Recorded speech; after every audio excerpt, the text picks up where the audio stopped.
You're listening to an Airwave Media Podcast. This episode is brought to you by LifeLock. Between two-factor authentication, strong passwords, and a VPN, you try to be in control of how your info is protected. But many other places also have it, and they might not be as careful.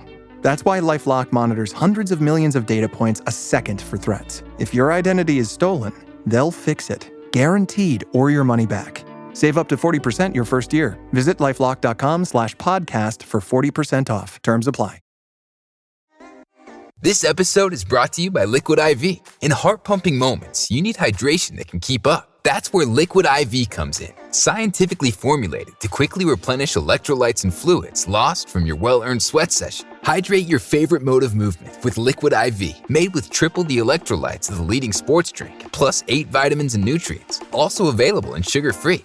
Tear, pour, live more. Visit liquidiv.com to learn more.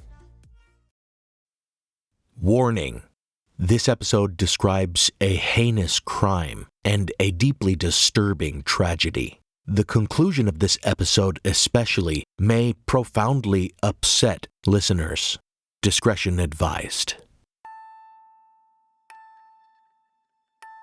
In 1924, Richard Albert Loeb and Nathan Freudenthal Leopold Jr., two wealthy University of Chicago students who fancied themselves intellectuals, abducted and murdered a 14-year-old Chicago boy, simply to prove that they were smarter than authorities and could pull off the perfect crime.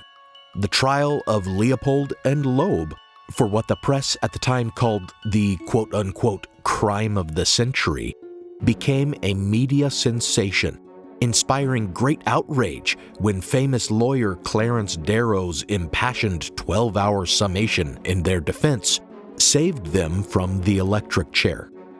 Besides Leopold and Loeb, most headline-grabbing crime in those years had to do with underworld gangsters, much of it revolving around the bootlegging of liquor during Prohibition.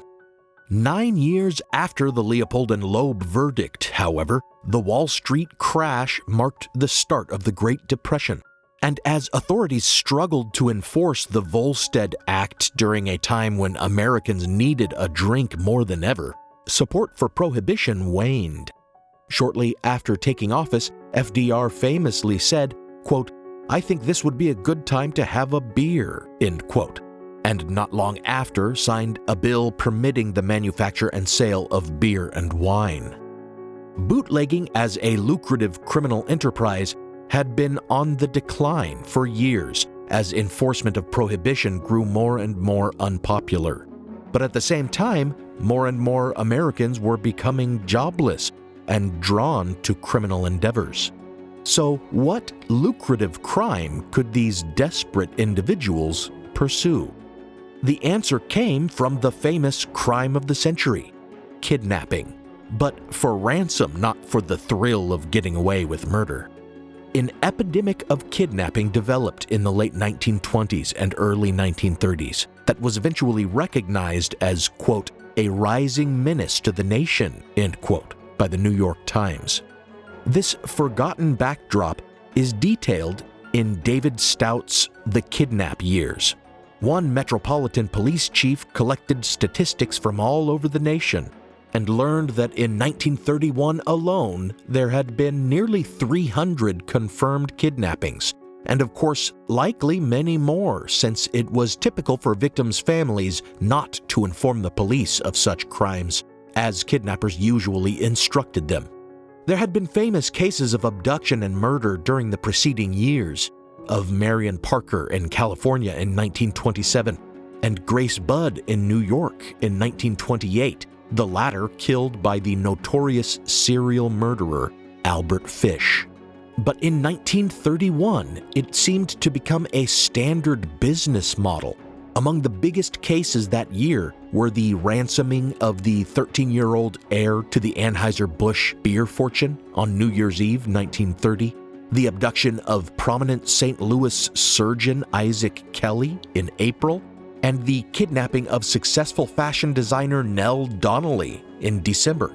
In March of 1932, A year before FDR would take office, a spate of kidnappings occurred. On March 2nd, the son of a wealthy contractor in Ohio was snatched. And on the 14th, a Peoria, Illinois doctor was kidnapped by a crew of plotters consisting of a petty criminal, a Sunday school teacher, and a former mayoral candidate.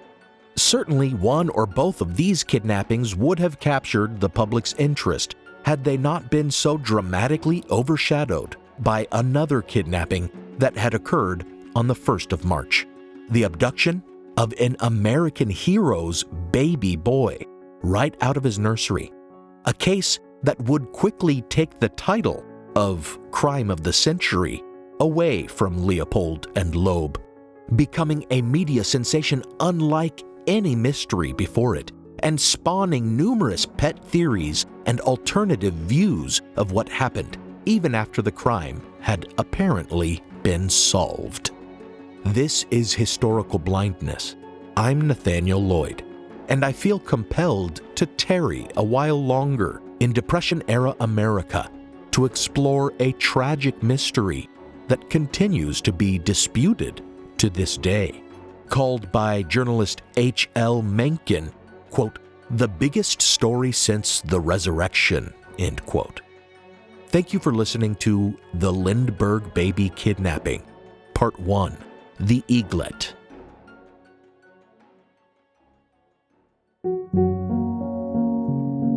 Before the episode, I want to thank my new patrons, Kaylee, Tyler Henderson, Steve Moody, Corey Harrington, Neil Sayer, and Courtney. I really appreciate all my patrons.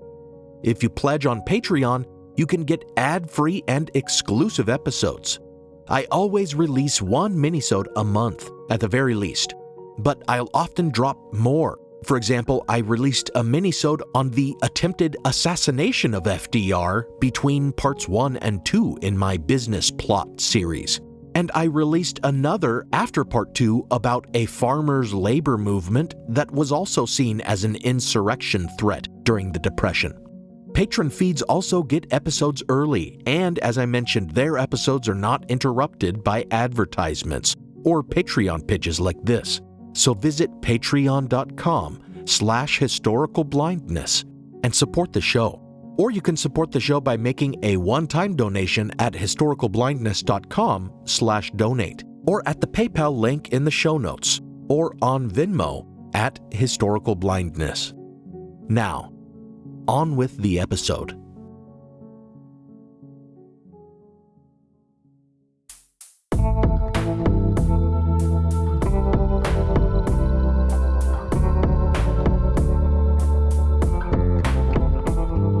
Welcome to Historical Blindness.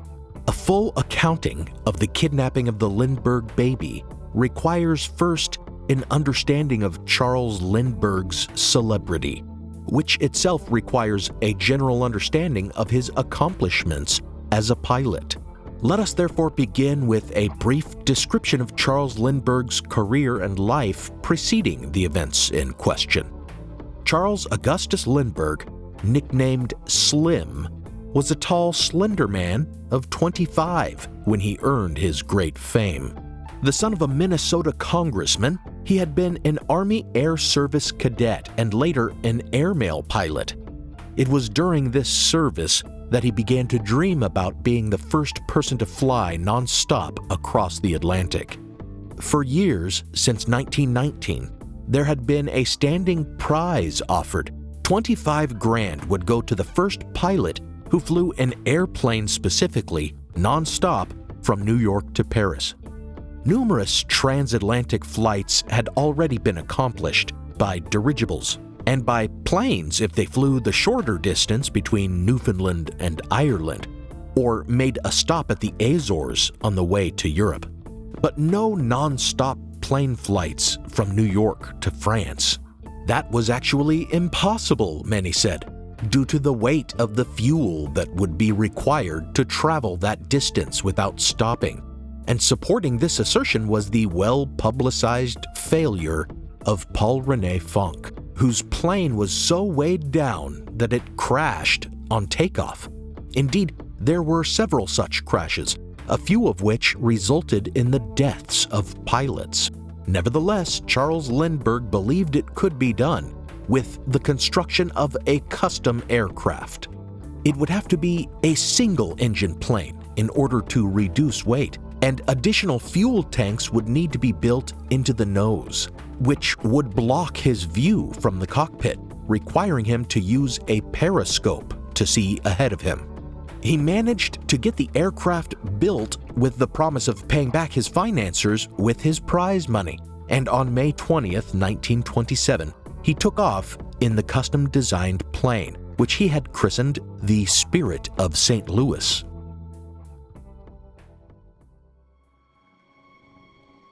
Already the press was following his attempt, and as he flew, listeners heard breathless reports of his progress on the radio. The greatest stunt of all begins on the misty morning of May 20th, as a young airmail pilot hastens to be the first to fly non-stop from New York to Paris. He hopes to capture a $25,000 prize for which the world's top aviators are competing. His name is Charles A. Lindbergh. He's the dark horse in the transatlantic air race, but the crowds are with him, for unlike the others, he flies alone.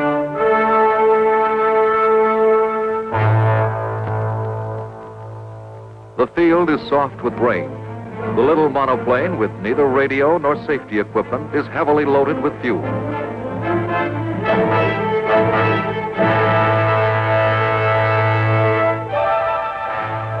Ahead, 3,600 miles to Paris, and all America vicariously shares every lonely mile. In the cold gray dawn, when the stars were gone, in a mighty aeroplane. The next day, by the time he triumphantly landed in France, greeted by a cheering crowd, he was already world famous. His life changed instantly, becoming a series of parades and parties, encounters with royalty and movie stars, and constant badgering by news reporters. More than just a celebrity, though, Lindbergh was thought of as an American hero, winning respect for U.S. aviators during a time when their achievements were largely overshadowed by Europeans. Above all, the phenomenon of Lindbergh. What had begun as a courageous stunt ends as much more. As he concludes his tour, the American people see in him a decency and a purity they sense they have lost. In the reckless, abandoned year of 1927, through worship of Lindbergh, the entire nation seems to seek a return to innocence. Out of the west, for your big test, unknown, unsung, you flew. Like an angel in flight, you flew through the night, with the whole world praying for you.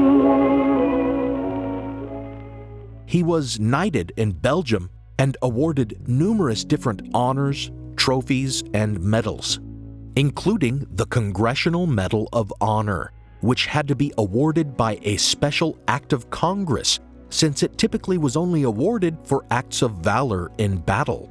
Lindbergh commenced touring Europe and then the U.S., showing off his plane and waving to adoring crowds. Lindy, up in the sky, all dark shadows are banished by Lindbergh's tour.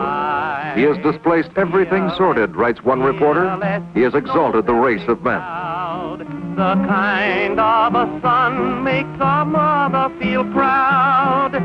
Plucky Lindy rides all alone in a little plane all his own. The interest of the press only increased, and as he was an eligible bachelor, much attention was given to his personal life and romantic interests. When in 1929 he married Anne Spencer Morrow, daughter of a U.S. ambassador to Mexico, they had to conduct the ceremony in secret to preserve their privacy. In 1930, when Anne bore his son Charles Jr., and the newspapers began giving the boy nicknames like Baby Lindy and the Eaglet, they finally decided that they'd had enough of life in the spotlight, and they bought 400 acres outside the little township of Hopewell, New Jersey, about 14 miles north of Trenton, thinking that the distance from the hubbub of the city might afford them more privacy. Little did they know, they were about to be thrust into the spotlight far more than ever before, and for horrific reason.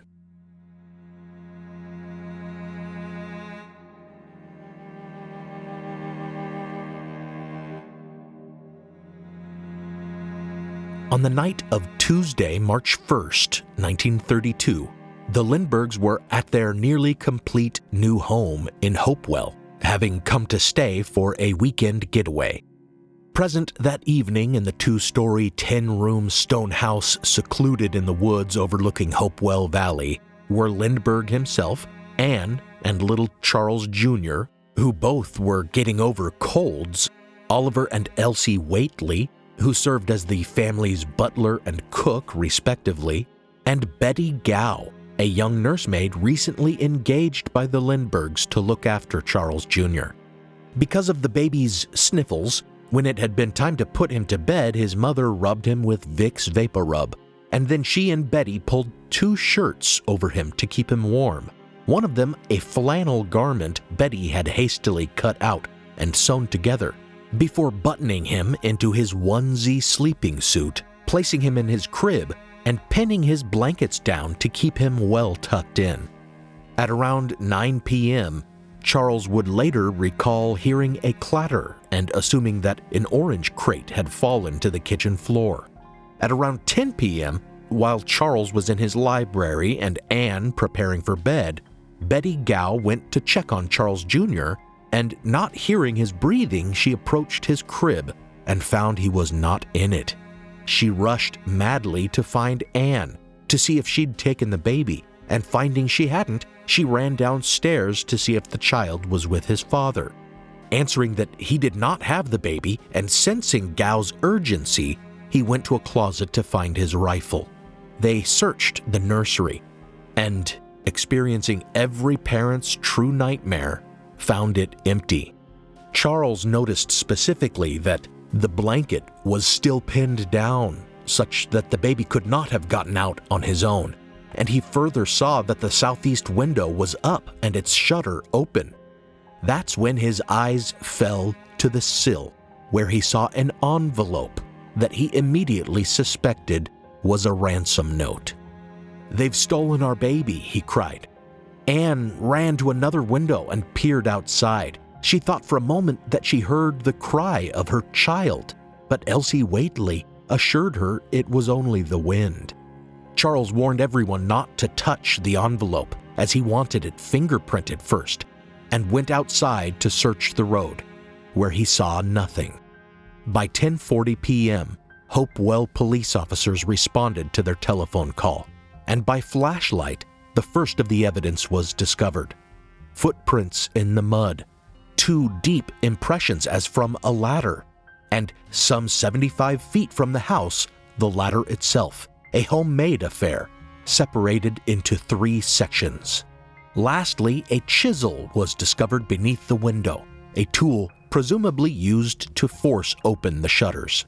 Upon closer examination of the ladder the next day, it was clear that it had been crudely made, though ingeniously designed so that it could be disassembled and fit into an automobile. Indeed, a set of tire tracks had been discovered east of the property, but with no clear tread pattern. What's more, the side rails of the ladder had split, causing Charles to suspect that the noise he had heard had been the kidnapper's ladder breaking as he descended with the child. Other than these things, the biggest piece of evidence was the note, which demanded $50,000 in certain denominations and stated that the kidnapper would be in contact within a few days with the location to which they were to deliver it. The letter contained numerous spelling errors, and it concluded with a strange circular symbol with interlocking rings and holes punched into the paper. The kidnapper indicated that this symbol would appear on all future correspondence, so that the Lindberghs would know the communication was truly from their son's captor. Now for a brief intermission.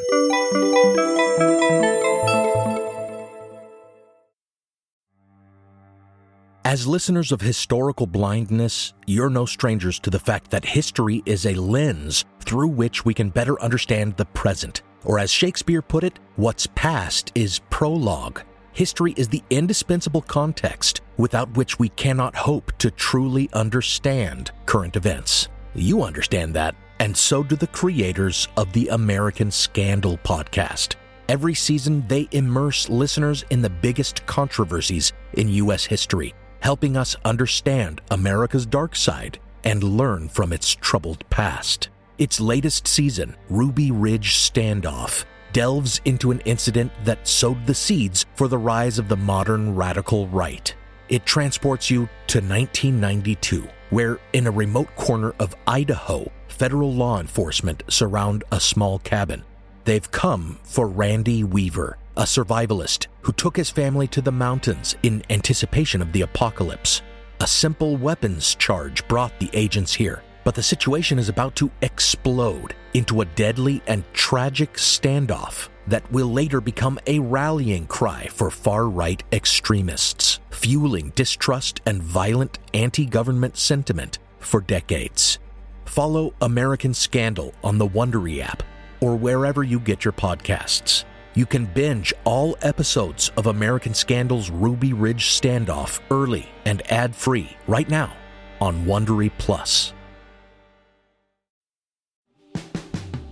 Every summer, I'm careful to avoid getting burned. My summer plans always include applying sunscreen so I can attend barbecues and protests without worrying about getting scorched. And when I make my plans by making phone calls, I also don't want to get burned by an outrageous wireless bill. That's why I switched to a Mint Mobile plan and saved enough to take a summer vacation. With Mint, I found no difference in speed or coverage, just a big difference in cost. And right now, you can switch to a Mint wireless plan like me to avoid sweating those surprise charges and overages. You'll just be chillin' with Mint's offer of 3 months premium service on the nation's largest 5G network for just $15 a month. With high-speed data and unlimited talk and text, it might just be the coolest thing happening this summer. This year, skip breaking a sweat and breaking the bank. Get this new customer offer and your 3-month unlimited wireless plan for just $15 a month at mintmobile.com/blindness. That's mintmobile.com/blindness.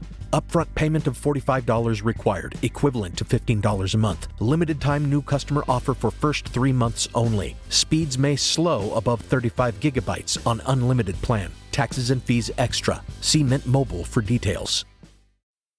Your burger is served, and this is our finest Pepsi Zero Sugar. Its sweet profile perfectly balances the savory notes of your burger. That is one perfect combination. Burgers deserve Pepsi. Now, back to the show.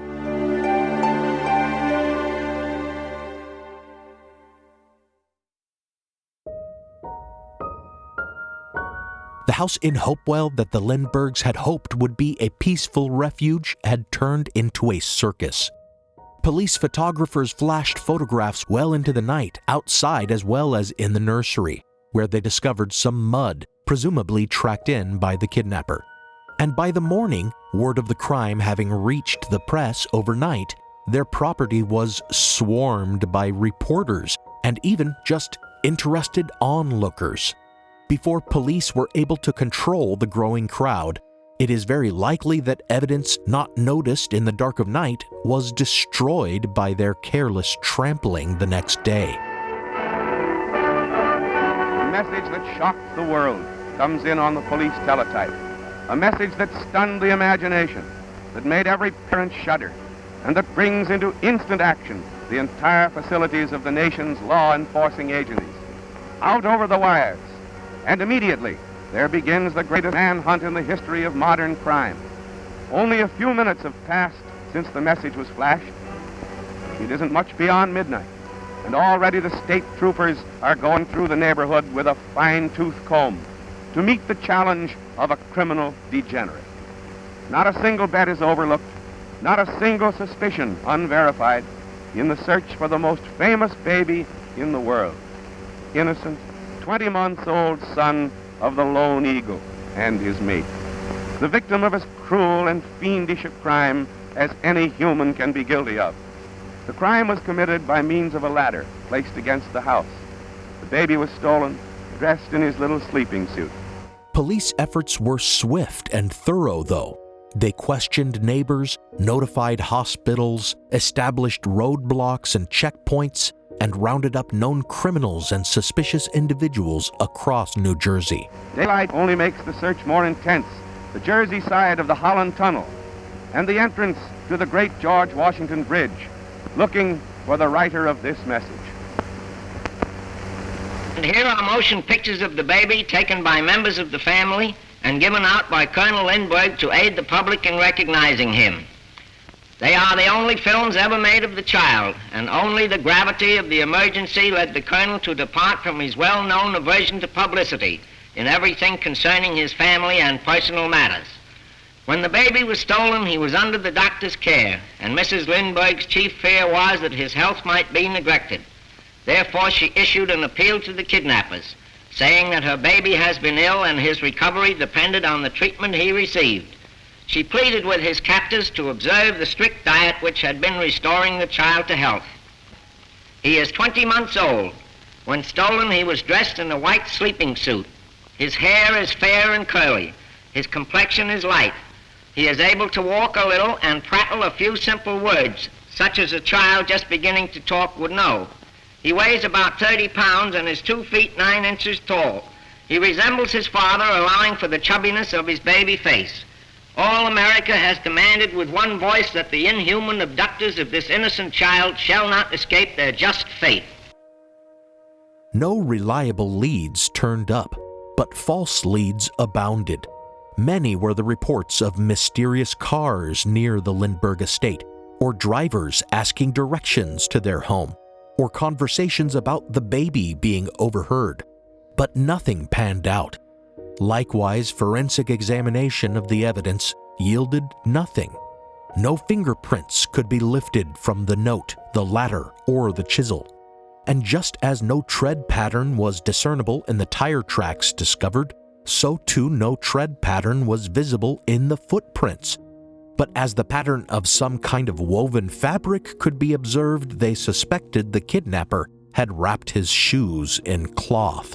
The kidnapper wore heavy woolen socks to disguise his footprints, but the search goes on just the same. Officers of the law, as well as the kindly farmers of the vicinity, trying to help their neighbors, Lindy and Ann, a father and mother who have lost their child. And the whole Lindbergh home will soon see its baby safe in his crib, the very same crib they took him from. I'd sure like to have that kidnapper alone for just about 4 minutes. Well, come back soon, little Lindy. Our hearts are with you.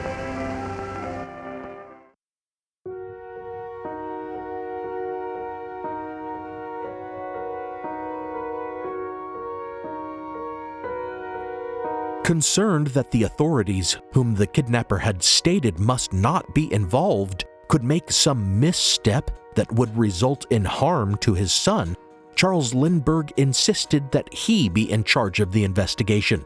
An unusual demand, but considering who he was and the extraordinary nature of the case, one to which police investigators agreed. Lindbergh wanted to make contact with underworld figures, thinking they might be able to discover the kidnapper's identity. Indeed, he brought a local racketeer into the investigation who suggested that the kidnappers were associated with Al Capone's Chicago Mafia organization. And there was even some communication with Capone himself, who was in jail at the time for tax evasion, and teased that he could help find the baby if only he were released. Detectives were doubtful, however, believing that they were dealing with an amateur kidnapper, as a professional would have demanded a far larger ransom. When these efforts also gleaned nothing, it seemed they could only wait for the kidnapper to mail them the next communication. The problem was that the Lindberghs had begun receiving mass quantities of mail, including useless leads from people who thought they were helping, mystical accounts of dreams and psychic visions that were likewise worthless, and new ransom letters that were clearly phony, lacking the kidnapper's signature symbol. Lindbergh took to placing prominent statements in the newspaper, appealing to the kidnapper to begin communications. On March 4th, the next genuine ransom letter finally came. In it, the kidnapper, who as in the first letter used the collective first-person pronoun we, suggesting more than one person's involvement, expressed anger at the Lindberghs having involved police and made the kidnapping public, and demanded an additional $20,000, saying they were forced to involve, quote, another person, end quote. Not only was this letter signed with the unique symbol, it contained many of the same misspellings as the letter left on the nursery windowsill. After that, another letter was sent to the Lindberghs' attorney, this one demanding some go-between to ensure there would be no police interference in their communications. And in a message published in the papers, the Lindberghs named 2 bootleggers and speakeasy owners as their representatives.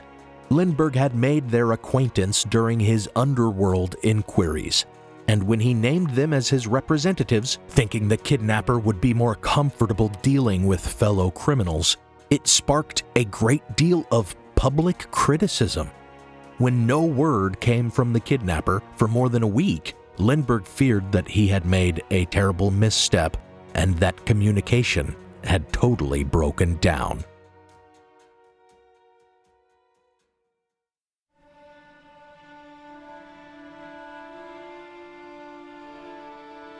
In the Bronx, meanwhile, an elderly retired grade school principal named John Condon had been following the news. He revered Charles Lindbergh and thought the crime a terrible disgrace. And after the furor over the intermediaries Lindbergh had named, he took it upon himself to offer his own services as intermediary. Condon was known to be a hard-working educator and a patriotic and religious fellow, to the point that some thought him an arrogant and haughty busybody, making a show of his principles. In a letter published in the Bronx Home News, he made the offer and sweetened the deal by saying he would add $1,000 of his own money to the ransom. Many thought he was attention-seeking by sticking his nose in the Lindbergh case. His detractors were quite as surprised as he was when the Lindbergh kidnapper sent him a letter accepting his proposition, enclosing another letter for Condon to deliver to Lindbergh. When Condon telephoned Lindbergh, who had him open and read the enclosed letter, Lindbergh did not seem to take it very seriously until Condon described the symbol at the bottom of the page. That night, Lindbergh made immediate arrangements to meet with Condon. The letter directed Lindbergh to put the ransom money in a custom-made box and included a sketch like something a carpenter might draw. Condon was to be given the money and await word on where to take it. Meanwhile, Lindbergh was to keep an airplane ready for when he was given the location of his son. They made arrangements, the Lindberghs putting messages in the newspaper to the effect that they accepted Condon as intermediary, though they called him by the codename Jaffe, based on his initials JFC, in order to keep the press from identifying him. Condon took some toys from the nursery, hoping to present them to the child if the boy were present at the meeting and thereby confirm his identity by his reaction to them. And he also took the pins from the crib blanket, planning to ask the kidnapper whether they could say where they had seen them before, and thus likewise confirm that he was indeed dealing with the genuine abductors.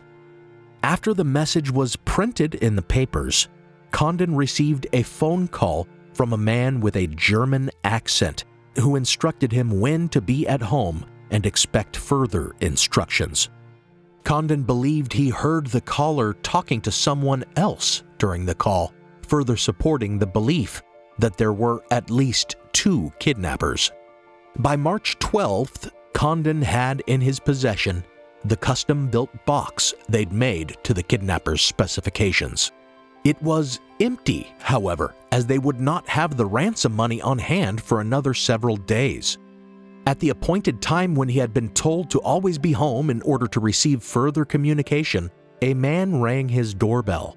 He was a taxi driver who had been approached by a man with a German accent and given an envelope to deliver.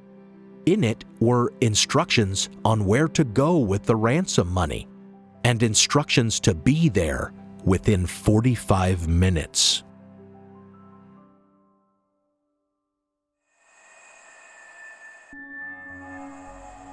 In a panic, John Condon drove to the location in the letter, a certain porch near a hot dog stand where the letter stated further instructions awaited.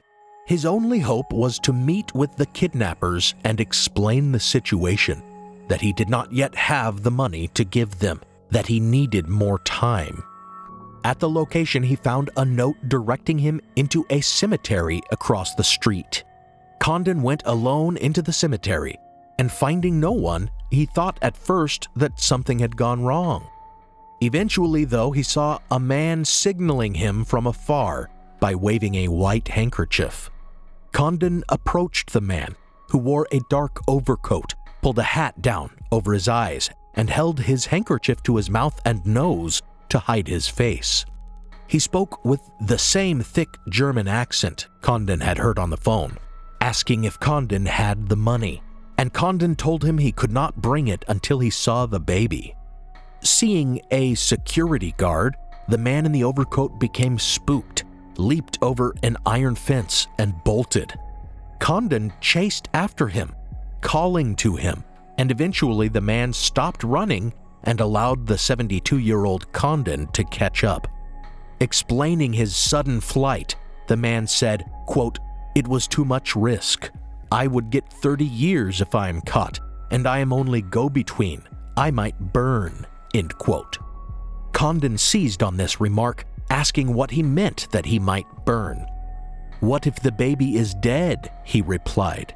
"Would I burn if the baby is dead?" Condon demanded to know if the baby was in fact dead, and the man reassured him the baby was well.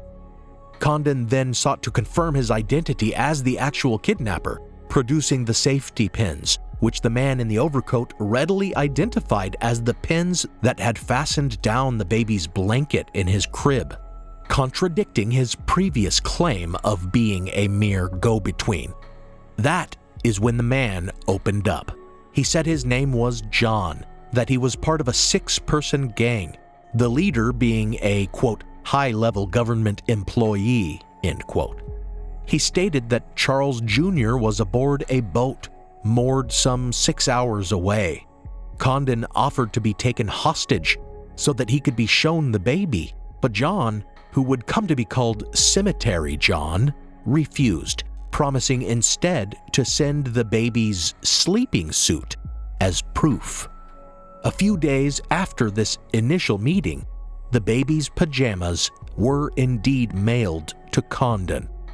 In good faith, Lindbergh collected the ransom money.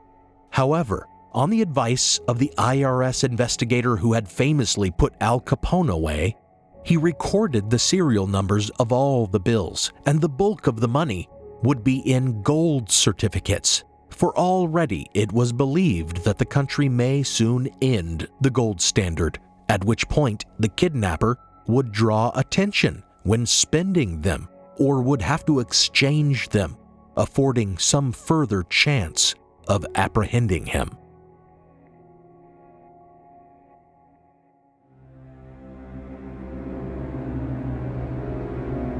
The Lindberghs continued to communicate with their child's abductor through vague newspaper ads and received several more increasingly impatient letters from Cemetery John or from his superior in the gang, each containing the same familiar spelling errors and circular symbol. It would take another 2 agonizing weeks to prepare the ransom package and communicate their readiness to make the payoff. On April 2nd, at the specified time, another cab driver left another envelope at Condon's doorstep, this one directing him to carry the ransom to a certain florist's greenhouse, where he would find a further note. This time, Charles Lindbergh came with Condon, and he was armed. Upon their arrival, the note once again told him to walk alone to a graveyard located nearby, which Condon did, though he disobeyed the instructions to bring the money with him. He was cagey, realizing that he might be murdered for being the only person who had seen Cemetery John's face. He skirted the graveyard, looking for an ambush, and eventually Cemetery John called out to him.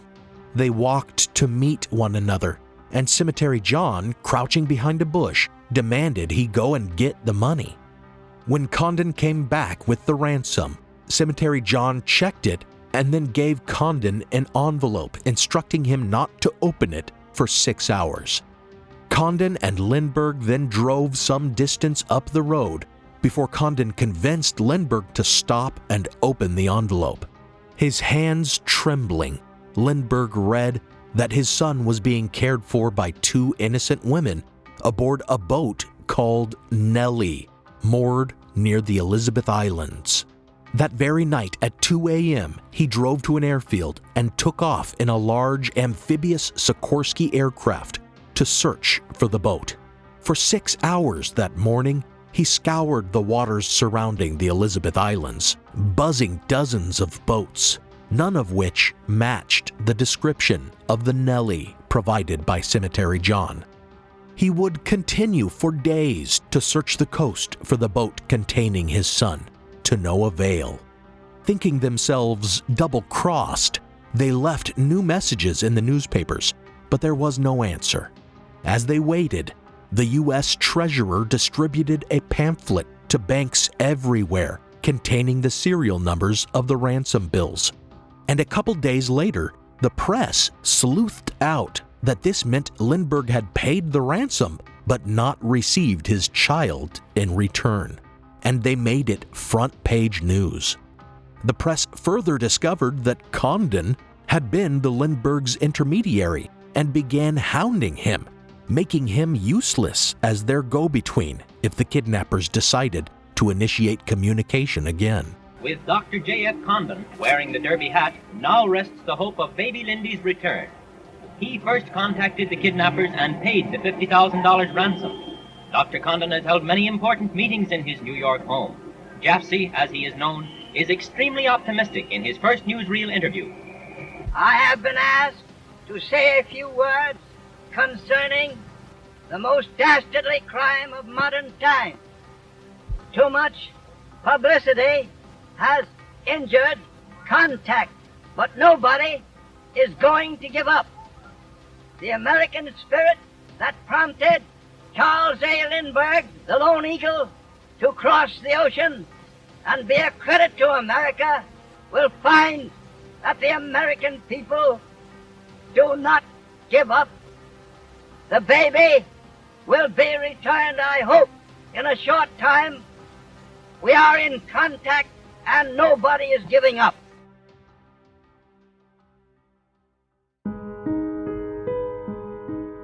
These developments caused the Lindberghs to despair of ever seeing their child again.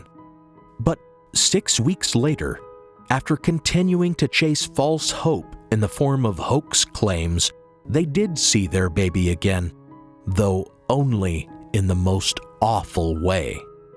A truck driver hauling timber near the Lindberghs' Hopewell property happened to stop to relieve himself on the side of the road, and as he made his way into the woods to do so, he discovered the remains of Charles Lindbergh Jr.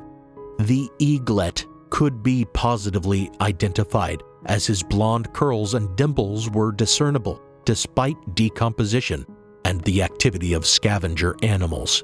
But more than that, the baby remained in his undershirts including the one his nursemaid had sewn for him out of flannel on the night of the kidnapping, while his sleeping suit was missing because, of course, his kidnapper had removed it and later mailed it to Condon.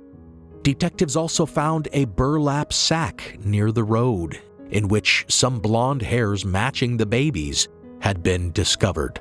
It appeared that the Eaglet, whom all the world was searching for and hoping to find alive, had actually been dead more than 10 weeks, killed on the very night of the kidnapping by a fracture of the skull, according to the autopsy, and dumped less than 2 miles from the bed out of which he had been taken.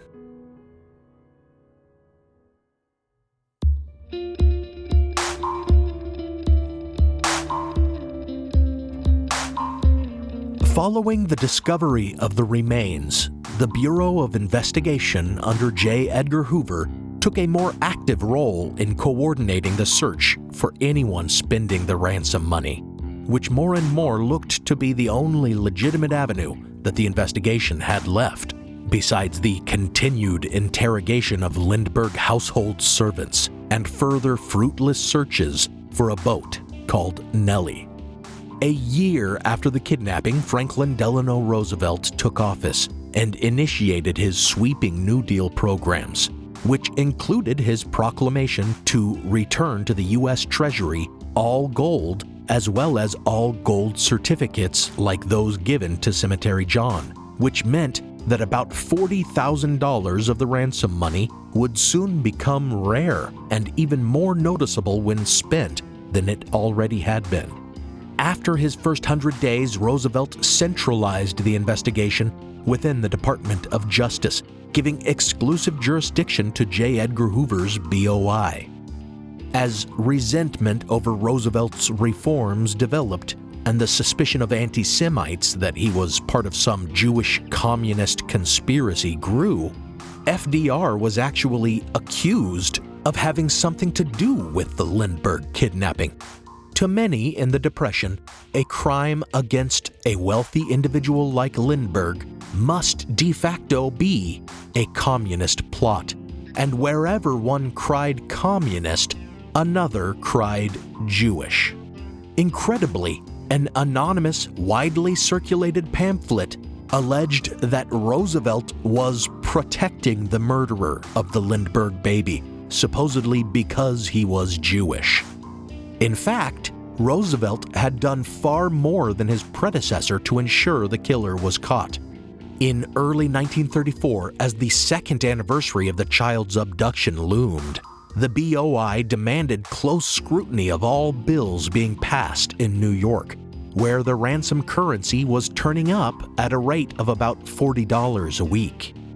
Beyond just banks, they provided the booklet with the ransom money's serial numbers, as well as handy key cards to help identify ransom bills quickly to nearly every employee handling money in New York City, from grocery store clerks to postal employees, from department store cashiers to gas station attendants. Moreover, a New York City police detective assigned to the case sent letters to every gas station urging attendants to take down the license plate of any customer spending a gold note. That September, 2.5 years after the crime, these efforts would finally pay off, and an arrest would be made.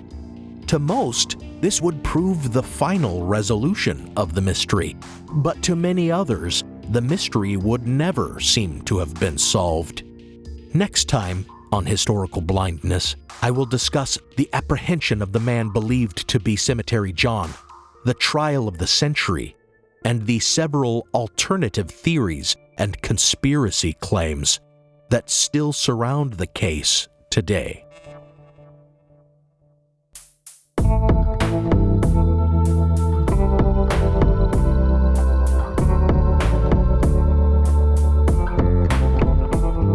Thanks for listening to Historical Blindness.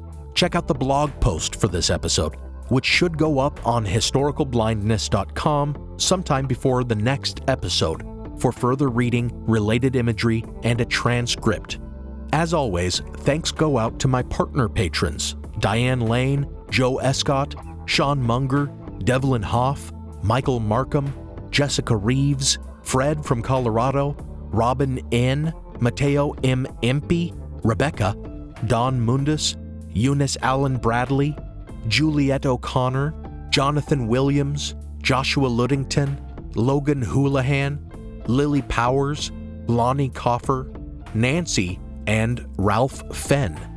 Consider these my cryptic messages to you, publicly posted and untraceable. Perhaps I should sign them Noel, a code name derived from my initials. This podcast is part of the Airwave Media Podcast Network. Visit airwavemedia.com to listen and subscribe to their other fine shows, like the venerable Age of Napoleon and My History Can Beat Up Your Politics. Some music on this episode is copyright Alex Kish. Visit alexkishmusic.com and contact him to get compositions for your own projects. Additional music from Kai Engel and from Kevin MacLeod, licensed under a Creative Commons Attribution license. Check out the show notes for a list of the tracks used. You can support the show by pledging on Patreon or on PayPal. Find those links in the show notes, or find me on Venmo at Historical Blindness. Until next time, remember, the press is a fundamental pillar of democracy.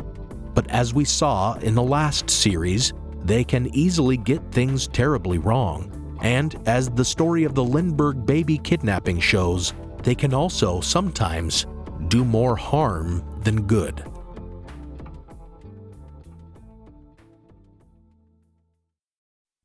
The Civil War and Reconstruction was a pivotal era in American history. When a war was fought to save the Union and to free the slaves. And when the work to rebuild the nation after that war was over turned into a struggle to guarantee liberty and justice for all Americans. I'm Tracy. And I'm Rich. And we want to invite you to join us as we take an in-depth look at this pivotal era in American history. Look for the Civil War and Reconstruction wherever you find your podcasts. What does Sputnik have to do with student loans? How did a set of trembling hands end the Soviet Union? How did inflation kill moon bases? And how did a former president decide to run for a second non-consecutive term?